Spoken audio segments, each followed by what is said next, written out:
Hello बच्चों, पीके chemistry classes में आपका स्वागत है। वीडियो शुरू करने से पहले हम आपको बता दें कि चैनल को आप सब्सक्राइब कर लें, बेल आइकन को दबा लें ताकि जितना भी वीडियो अपलोड हो उसका नोटिफिकेशन आप तक पहुंचता रहे। तो आइए हम शुरू करते हैं विलियम के सांद्रण का अगली यूनिट। हम देखते हैं पीपीएम में सांद्रण।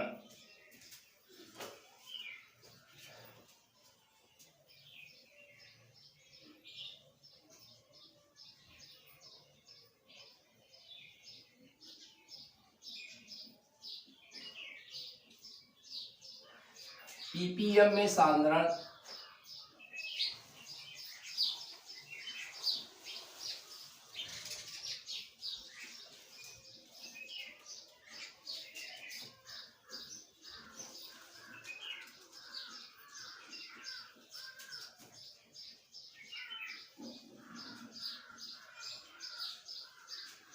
पीपीएम में सांद्रण को इंग्लिश में कहते हैं कंसंट्रेशन इन पार्ट्स पर मिलियन। पार्ट्स पर मिलियन का मतलब क्या होता है? पार्ट्स पर मिलियन का मतलब होता है 10 लाख। 10 लाख यानी कि 10⁻6 भाग। 10⁻6 भाग यानी जो बिलियन हमें बनाना है यहाँ पर वो 10⁻6 भाग में बनाना है। 10 लाख में भाग में हमें बिलियन बनाना है यहाँ पर। तो परिभाषा यहाँ पर हम देखते हैं, इसकी परिभाषा क्या होगी पीपीएम में सांद्रण की। ये सूक्ष्म मात्रा में जब विलेय पदार्थ घुले होते हैं, देखिए बहुत ज्यादा है, और विलेय पदार्थ जो घुले होते हैं सूक्ष्म मात्रा में घुले होते हैं।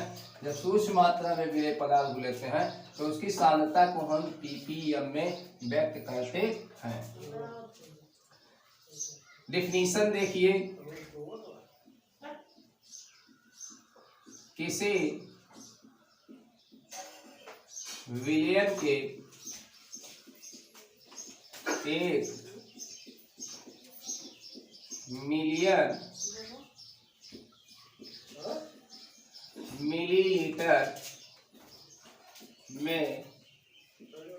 मिलीलीटर में उपस्थित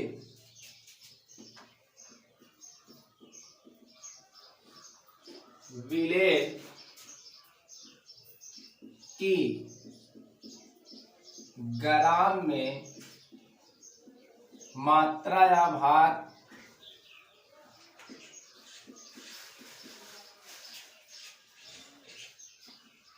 उस विलयन की पीपीएम में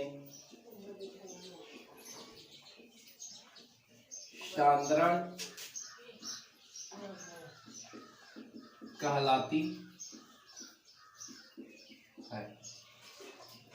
किसी विलयन के 1 मिलियन मिलीलीटर में उपस्थित विलेय की ग्राम में मात्रा या भार उस विलयन की पीपीएम में सांद्रण कहलाती है। तो परिभाषा के अनुसार सूत्र क्या हो जाएगा? पीपीएम में सांद्रण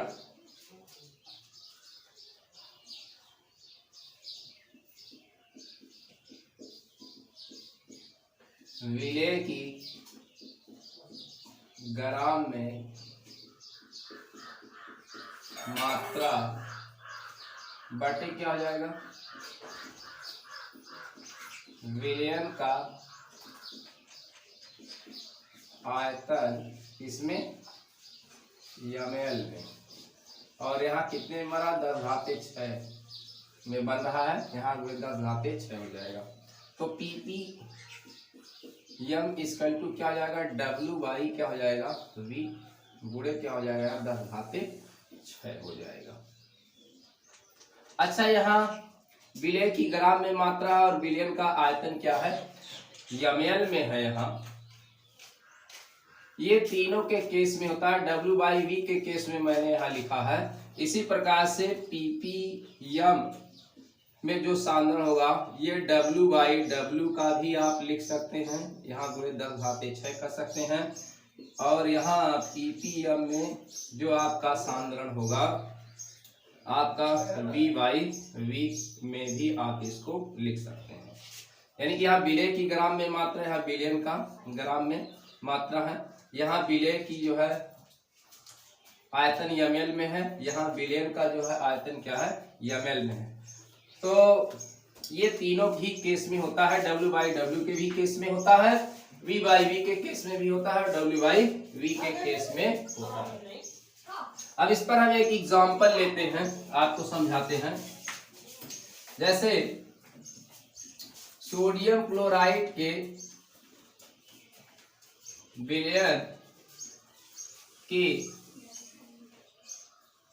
सांद्रता 10 ppm है, तो इसका क्या मतलब है? 10 ppm है तो इसका क्या मतलब हुआ? सोडियम क्लोराइड का जलीय विलयन है, एक्वास सॉल्यूशन होगा और उसका कंसंट्रेशन दिया है 10 ppm दिया है। तो इसका मतलब क्या हुआ? इसका मतलब यह हुआ कि 10 की घाते सोडियम क्लोराइड के 10 की घाते 6 ml विलयन में सोडियम क्लोराइड यानी NaCl के 10 ग्राम घुले हैं या कह सकते हैं उसमें उपस्थित है। इतना आपका 10 ग्राम 10 घाते 6 में आपका 10 ग्राम जो है यहाँ पर उपस्थित होगा। तो उसमें वाटर कितना होगा? वाटर कितना होगा आपका जो उसमें जल है कितना होगा? वाटर कितना होगा? 10 घाते 6 माइनस क्या होगा 10 ग्राम, जो भी आपका आएगा इतना आ जाएगा। अगर इसको आप घटाएंगे, इसको इस तरीके से लिख सकते हैं, इकाई, दहाई, सैकड़ा, हजार, 10,000, लाख और ये 10 लाख। यहाँ माइनस आप क्या कर लेंगे 10 कर लेंगे, तो यहाँ जब आप 10 करेंगे तो आपका कितना हो जाएगा? 0 हो जाएगा। यहाँ आपका 9 9 9 9 9 ये आपका हो जाएगा। तो इतना आपका क्या हो जाएगा? यहाँ वाटर हो जाएगा। ठीक, तो यहाँ आपका इतना है वाटर हो गया। समझ में आया होगा? ppm में सांद्रण याद है, ये तीनों के केस में आपका फार्मूला हो सकता है। चलिए अगली यूनिट हम देखते हैं कंसंट्रेशन की, ग्राम प्रति लीटर में सांद्रण।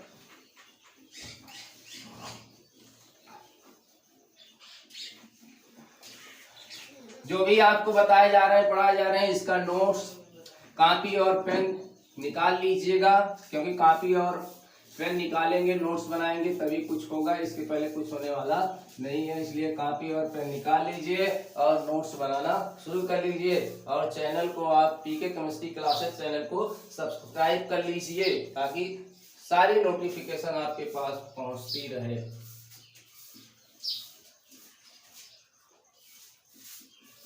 ग्राम प्रति लीटर में सांद्रण।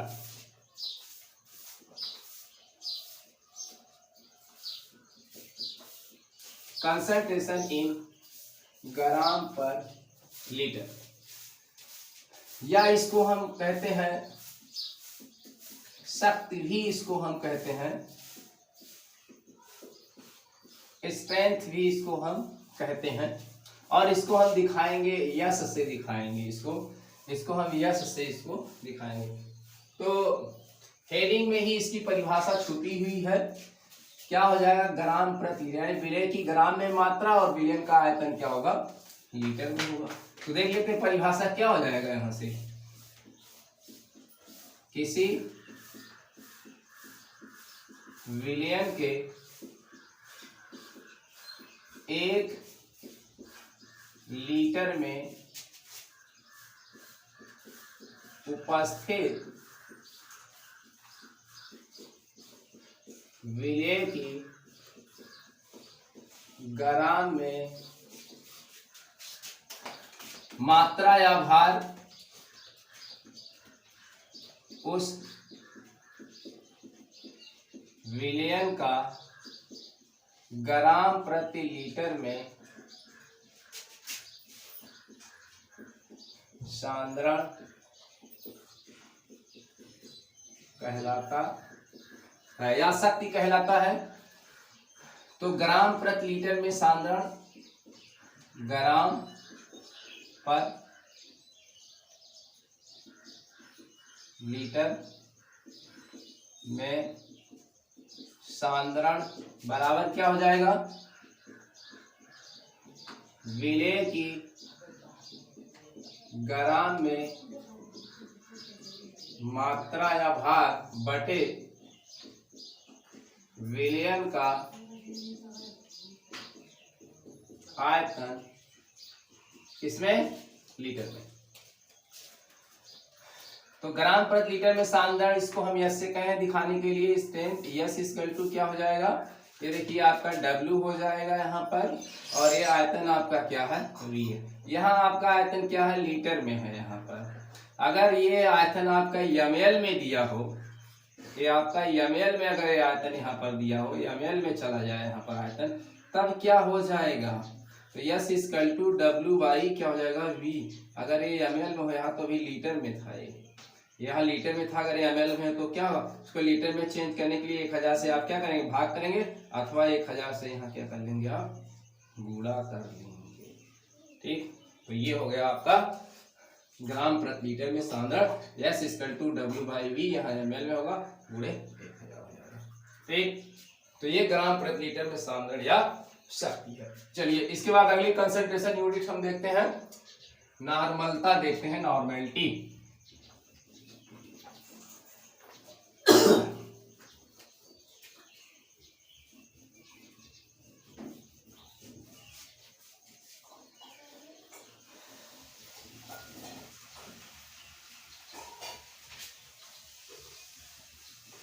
विलयन की नॉर्मलता, ये देखिए नॉर्मलता क्या है भाई, नॉर्मेलिटी। नॉर्मलता को किससे हम दिखाएंगे, कैपिटल एम से इसको हम दिखाएंगे। क्या होता है नॉर्मलता, इसके बारे में देखते हैं, डेफिनेशन इसकी देखते हैं। किसी पदार्थ के ग्राम तुल्यांकों की वह संख्या जो 1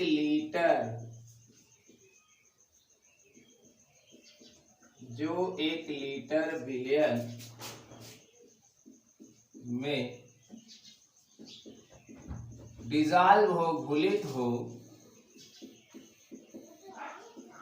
उस विलयन की नॉर्मलता कहलाती है। किसी पदार्थ के ग्राम तुल्यांकों की वह संख्या जो 1 लीटर विलयन में घुलित हो या उपस्थित हो, उस विलयन की नॉर्मलता कहलाती है। तो फार्मूला क्या हो जाएगा, नॉर्मलता इक्वल टू क्या हो जाएगा, पदार्थ के ग्राम तुल्यांकों की संख्या। क्योंकि इसको हम दिखा देंगे यन, ग्राम तुल्यांकों की संख्या स्मॉल यन, और ये ग्राम तुल्यांकों की संख्या हो जाएगी। ग्राम इक्विवेलेंस है, ग्राम इक्विवेलेंट ग्राम में भार बटे तुल्यांक ही भार होता है, ग्राम तुल्यांकों की ये संख्या। और यहाँ क्या हो जाए आपका विलयन का आयतन मीटर में, ये हो जाएगा। अच्छा, ग्राम तुल्यांक आयतन लीटर में आपका क्या लगेगा, V हो जाएगा। नॉर्मलता ये आपका क्या है, यन है यहाँ पर। तो जरा यहाँ से देखिए फार्मूला आपका एक क्या मिलेगा, अगर यन ई हम करें, यन ई ग्राम तुल्यांकों की संख्या, तो क्या हो जाएगा, यन ई हो जाएगा। देखिए हो जाएगा ना, ठीक है। चलिए इसी को फार्मूले को हम थोड़ा आगे बढ़ाते हैं। यन ई का मतलब क्या होता है, यहाँ पर यन ई का मतलब क्या होता है, W बाई क्या होता है, E होता है। यानी कि ये पदार्थ का ग्राम में ये भार है और उसी पदार्थ का ये क्या है, तुल्यांकी भार है। उसी पदार्थ का ये क्या है, तुल्यांकी भार है। जरा ये वाला यहाँ पर यानी कि स्थान, इसको यहाँ पर रखेंगे तो क्या आपको मिल जाएगा, यन इक्वल टू मिल जाएगा आपका W/E और यहाँ आपका क्या होगा, V हो जाएगा। ठीक, ये आपका एक फार्मूला यहाँ पर क्या हुआ, मिल गया। अच्छा ये क्या है, W/E और ये अभी ग्राम प्रति लीटर में सांद्रण पढ़े, तो ये आपका क्या होगा, ग्राम प्रति लीटर में सांद्रण या शक्ति होगा। यानी कि यहाँ W/V इक्वल टू क्या होता है, यस होता है ना, तो क्या हो जाएगा, यन इक्वल टू क्या हो जाएगा, यस बाई क्या हो जाएगा, ई हो जाएगा, या यस इक्वल टू क्या हो जाएगा आपका, यहाँ से देखिए यन ई हो जाएगा, यस इक्वल टू यन ई। बहुत ही इंपॉर्टेंट फार्मूला है, इसको आप बढ़िया से याद कर ले। ठीक, अब देखिए अगर यहाँ पर देखिए, यहाँ से देखते हैं एक फार्मूला और देखते हैं। अगर यहाँ आपका ये लीटर में है, अगर ये ml में हो या आपका, तब क्या फार्मूला आपका हो जाएगा, तब यहाँ से देखिए यन इक्वल टू क्या हो जाएगा, W/E और यहाँ आपका V क्या है, यहाँ पर अगर ml में हो तो क्या हो जाएगा, इसको ml को लीटर में बदलने के लिए 1000 से यहाँ गुणा करेंगे और या तो इसको भाग करेंगे, ये हो जाएगा इसके लिए फार्मूला नॉर्मलता का। ये अगर यहाँ आपको विलेय पदार्थ की मात्रा निकालनी हो, ज्यादा बहुत पूछा जाता है, विलेय पदार्थ की मात्रा निकालनी हो तो W इक्वल टू क्या हो जाएगा, यहाँ से देखिए NeV, जो ये आपका ml में है और यहाँ बटे क्या हो जाएगा 1000 हो जाएगा। बेहद इंपॉर्टेंट फार्मूला है ये आपके लिए। तो ये आपका है नॉर्मलता। तो ये है आपका ग्राम तुल्यांकों की संख्या। ग्राम तुल्यांकों की संख्या यान ई याद रहे, यान ई इक्वल टू आपका क्या होगा, यान ई इक्वल टू क्या होगा, W/E। ये क्या, ग्राम तुल्यांकों की संख्या। और यही ग्राम तुल्यांकों की संख्या देखिए कितने में डिसॉल्व होती है, 1 लीटर बिलियन में, 1 लीटर बिलियन में। चलिए इससे कुछ चीजें और हम देखते हैं, इतना आपको समझ में आ गया होगा।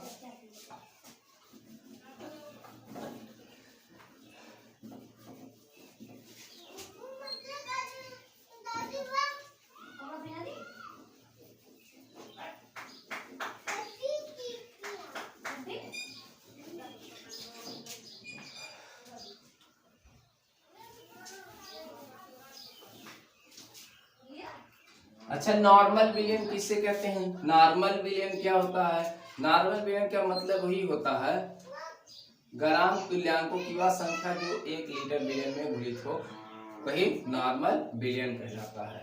यानी कि वह विलियन जिसमें 1 ग्राम तुल्यांक घुला हो, यानी कि W/E 1 ग्राम तुल्यांक घुला हो, वही क्या कहलाता है, नॉर्मल विलियन कहता है। यानी कि नॉर्मल विलियन वह विलियन होता है जिसमें 1 ग्राम तुल्यांक 1 लीटर विलियन में घुला हो, वही क्या कहलाता है, नॉर्मल विलियन। देखिए तो यहाँ इसी तरीके सवाल में आपको दिया रहता है नॉर्मल सॉल्यूशन। तो नॉर्मल सॉल्यूशन का मतलब क्या हुआ, जिसकी नॉर्मलता क्या हो, 1 हो, अर्थात या कह सकते हैं आप 1 यन लिख सकते हैं, 1 यन लिख सकते हैं। नॉर्मल विलियन कह दे, बाई नॉर्मल कह दे, बाई नॉर्मल कह ले, तो इसका मतलब क्या हुआ, बाई नॉर्मल का मतलब क्या हुआ, 2 हुआ, अर्थात 2 हुआ, अर्थात कह सकते हैं 2n हुआ।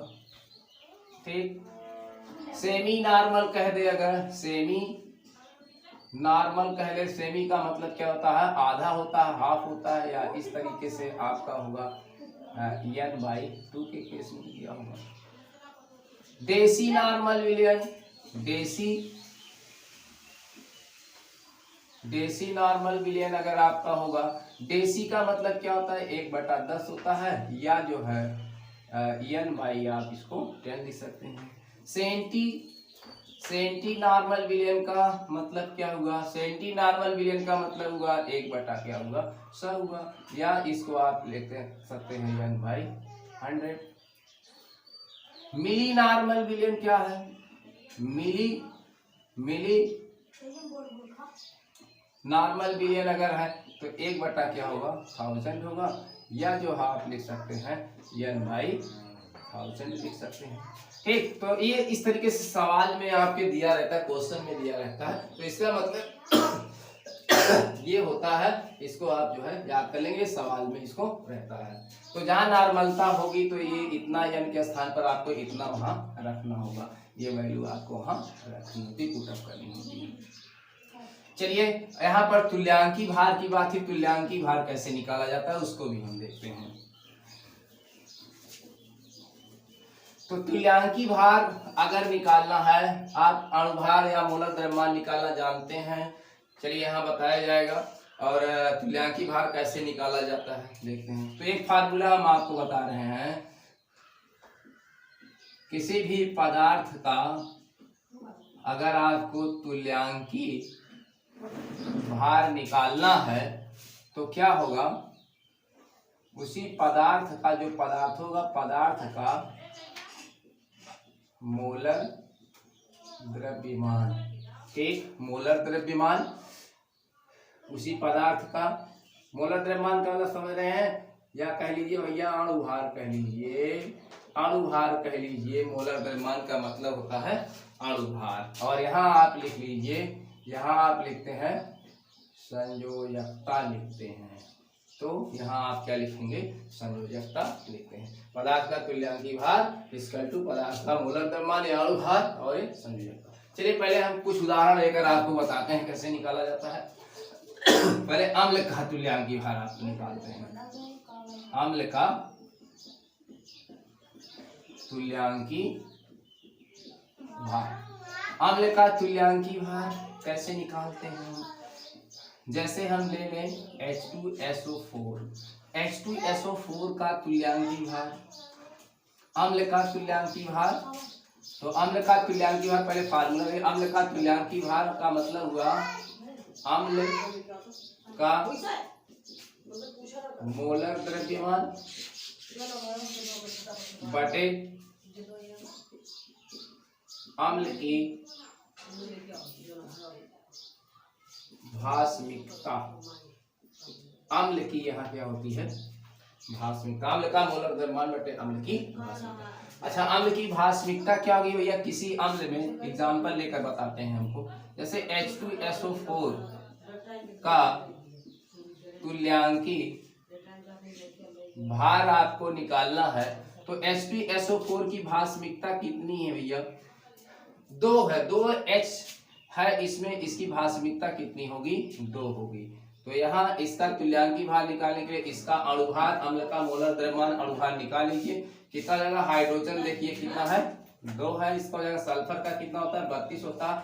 ऑक्सीजन का 16, 16 चौक के 64 बटे भास्मिकता कितनी होगी? यहाँ आपका 2 हाइड्रोजन बटे, यहाँ आप 2 कर देंगे तो ये आपका हो जाएगा यहाँ 98/2, ये हो जाएगा इसका तुल्यांकी भार आपका 49 हो जाएगा। इसी तरीके से अगर एसिटिक अम्ल का तुल्यांकी भार आपको निकालना है, तो एसिटिक अम्ल में कार्बन कितने हैं? 2 है, 2 गुणे 12 आपका हो जाएगा। ऑक्सीजन कितने हैं आपके? 2 है, 16 दूनी 32 हो जाएगा। हाइड्रोजन कितने हैं? 4, 1 गुणे 4 हो जाएगा, ये 4 हो गया, बटे क्या होगा? देखिए यहाँ पर H पॉजिटिव, यहाँ पर COOH ग्रुप है, तो यहाँ कौन सा देता है? ये क्या देता है? CH3 COO negative plus H positive एक अम्ल विस्थापित कर सकता है। यानी कि किसी अम्ल के द्वारा जितने विस्थापनीय H पॉजिटिव होंगे वही उसकी क्या कहलाती है? भास्मिकता कहलाती है। तो ये एक H पॉजिटिव देगा, ये 2 H पॉजिटिव देगा, तो ये देगा, तो यहाँ पर आपका क्या हो जाएगा? 1 हो जाएगा। ये आपका 60 होगा, 1 होगा, तो ये देखिए इसका तुल्यांकी भार 60। तो इसका जो मोलर द्रव्यमान है इसके तुल्यांकी भार की क्या होता है? बराबर होता है। अच्छा, इसका भी देखते हैं एक और, देखिए इनका देखते हैं H3PO4 का देखते हैं, H3PO3 का देखते हैं, H3PO 2 का। इससे पहले इनकी आपको संरचना देखनी होगी। देखिए इसमें 3 H positive 3 H positive 3 H positive आप समझ रहे होंगे, लेकिन ऐसा इसमें नहीं है। इसकी संरचना आप देखिए, इसमें P आपका, P से आप ऑक्सीजन को एक जोड़ दीजिए डबल बॉन्ड से, और यहाँ ऑक्सीजन आप 3 लगा लीजिए, ये देखिए क्यों, और इससे 3 हाइड्रोजन आप यहाँ पर ये लगा दीजिए। तो देखिए यहाँ ऑक्सीजन की इलेक्ट्रोनेगेटिविटी क्या होती है, ज्यादा होती है, ज्यादा तो ये पॉजिटिव होगा, तो ये इलेक्ट्रॉनों को क्या करेगा, अपनी तरफ क्या होगा, खींच लेगा, और ये पॉजिटिव के फॉर्म में यहाँ पर तीनों निकल आएंगे। तो इसमें इसका तुल्यांकी भार क्या होगा आप निकाल लेंगे, क्या हो जाएगा, ऐसे यहाँ इसकी भास्मिकता कितनी हुई, यहाँ इसकी भास्मिकता, इसकी अम्ल की भास्मिकता कितनी हुई, यहाँ पर 3 हुई। ठीक, तो यहाँ पर आप निकाल लेंगे H3PO4 का तुल्यांकी भार, क्या निकालेंगे यहाँ पर, H3PO4 का, ठीक है, हम निकालेंगे नहीं, आप निकालेंगे मोलर द्रव्यमान बटे क्या लिखेंगे, यहाँ 3 लिखेंगे, जो आएगा आपको वो आंसर मिल जाएगा यहाँ पर। अच्छा, इसमें आपका क्या होगा, इसमें देखिए क्या होगा आपका, इसकी संरचना क्या है, इसकी संरचना ये 3 O है आपके, तो यहाँ पर एक आपका P होगा, यहाँ डबल बॉन्ड से जोड़ देंगे, और यहाँ पर ऑक्सीजन कितने हैं आपके 3, ऑक्सीजन आपके क्या है इसमें 3 है, तो ये हो जाएगा। तो यहाँ से इससे 2 हाइड्रोजन जुड़े, 2 हाइड्रोजन, अब एक हाइड्रोजन बचा, एक हाइड्रोजन आपका यहाँ होगा। ठीक, तो ये तो देखिए निकल जाएगा, ये निकल जाएगा, लेकिन ये नहीं निकलने वाला है यहाँ से, तो इसकी भास्मिकता पॉजिटिव, यहाँ इसकी भास्मिकता कितनी होगी, 2 होगी। तो यहाँ H3PO3 का तुल्यांकी भार क्या होगा, H3PO3 का मोलर द्रव्यमान बटे क्या हो जाएगा, यहाँ पर आप 2 करेंगे। ठीक है, इसी तरीके से यहाँ आप देखिए, इसके केस में आपका क्या होगा, इसके केस में इसकी संरचना क्या होगी, P है, डबल बॉन्ड O होगा, यहाँ आपका ऑक्सीजन कितने हैं, ऑक्सीजन आपके 2 हैं यहाँ पर, तो ये 2 ऑक्सीजन आपका यहाँ पर 2 ऑक्सीजन जुड़ गया। अब हाइड्रोजन कितने बच रहे हैं आपके, हाइड्रोजन कितने हैं, एक हाइड्रोजन यहाँ से आपका जुड़ेगा, एक हाइड्रोजन ये जुड़ेगा, एक हाइड्रोजन ये जुड़ेगा, तो यहाँ से इलेक्ट्रोनेगेटिव केवल इसकी ज्यादा, तो यहाँ से एक केवल एक ही पॉजिटिव बनेगा, ये तो निकलने वाले नहीं, इसलिए यहाँ पर बेसिडिटी इसकी क्या होगी, यहाँ बेसिडिटी क्या होगी, इसकी 1 होगी। अब इसका आपको तुल्यांकी भार निकालना है, H3PO2 का तुल्यांकी भार, तो क्या होगा, H3PO2 का मोलर द्रव्यमान बटे क्या आप लिखेंगे, यहाँ 1 लिखेंगे, क्योंकि यहाँ इसकी बेसिडिटी 1 ही है। ठीक, तो इस तरीके से आप क्या करेंगे, तुल्यांकी भार को निकालेंगे। ठीक, तो ये अम्लों के लिए तुल्यांकी भार है, तो अम्ल का तुल्यांकी भार निकाले, अम्ल का मोलर द्रव्यमान बटे उसकी क्या होगी, भास्मिकता, या कह सकते हैं संयोजकता, कुछ भी कह लीजिए।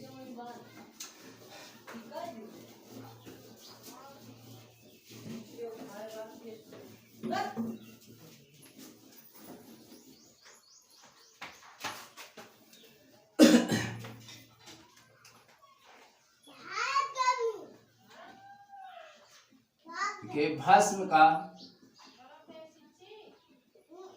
तुल्यांकी भार क्या होगा, भस्म का मोलर द्रव्यमान, और यहाँ क्या होगा, भस्म की क्या होगी, अम्लता, यहाँ भस्म की क्या लिखेंगे, यहाँ अम्लता लिखेंगे। अच्छा, भस्म की अम्लता क्या होगी, यहाँ पर जितने OH निगेटिव होंगे उस क्षार में, उस भस्म में, वही क्या होगी, OH निगेटिव की संख्या यहाँ आपको लिखनी है।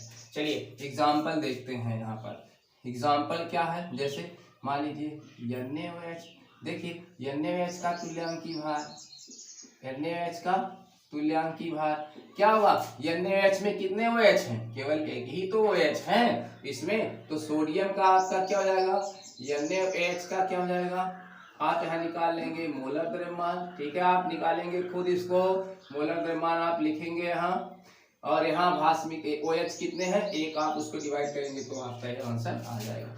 इसी तरीके से कैल्शियम हाइड्रोक्साइड का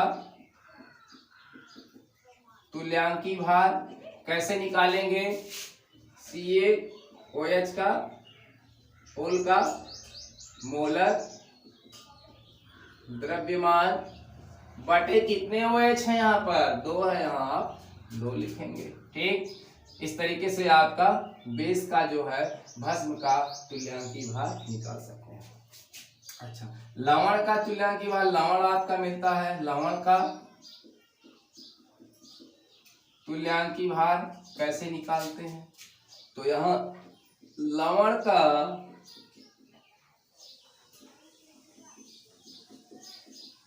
मोलर द्रव्यमान क्या लिखेंगे, यहाँ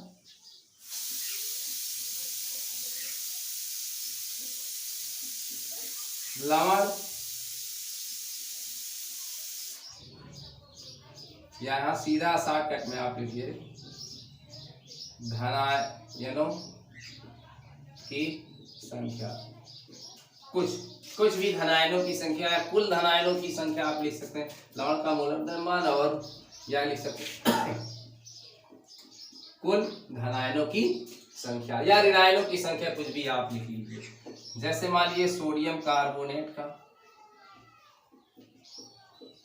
कोई भी लवण हो का तुल्यांकी भार आपको क्या है निकालना हो, तो इसका आप मोलर द्रव्यमान निकाल लीजिएगा, Na2CO3 का मोलर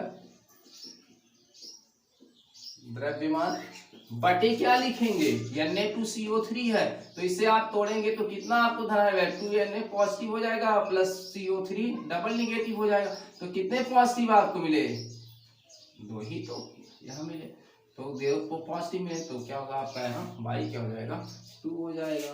ठीक है, तो इस तरीके से आपको यहाँ पर निकालना होगा, जो धनायनों की कुल संख्या होगी उसी से हमें क्या करना होगा, यहाँ डिवाइड करना होगा।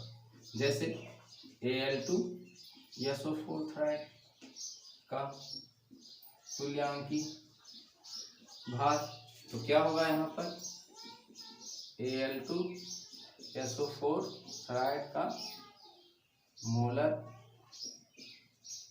द्रव्यमान बटे क्या लिखेंगे, देखिए यहाँ क्या लिखेंगे, बटे Al2SO4 का थायराइड आप तोड़ेंगे तो क्या होगा 2Al3 पॉजिटिव होगा, और यहाँ आपका क्या होगा 3SO4 डबल निगेटिव होगा, तो कितने हो गए 2 तिहाई 6 हो गए, तो यहाँ धनायनों की कुल संख्या कितनी है 6, तो आप क्या करेंगे, हाँ 6 से भाग करेंगे। ठीक, तो ये अम्ल का तुल्यांकी भार, भस्म का तुल्यांकी भार और लवण का तुल्यांकी भार हमने बता दिया, क्योंकि जब नारंगता के केस में तो बहुत जगह आपको ये निकालने के लिए मिलेगा। आई होप आपको समझ में आ गया होगा कि तुल्यांकी भार कैसे निकाला जाता है। तो वीडियो लंबा हो जाएगा, तो आप घर पर ही बने रहिए, कोविड-19 का खतरा है, तो आप घर पर ही रहिए, स्वस्थ रहिए, घर से बाहर ना निकलिए। धन्यवाद।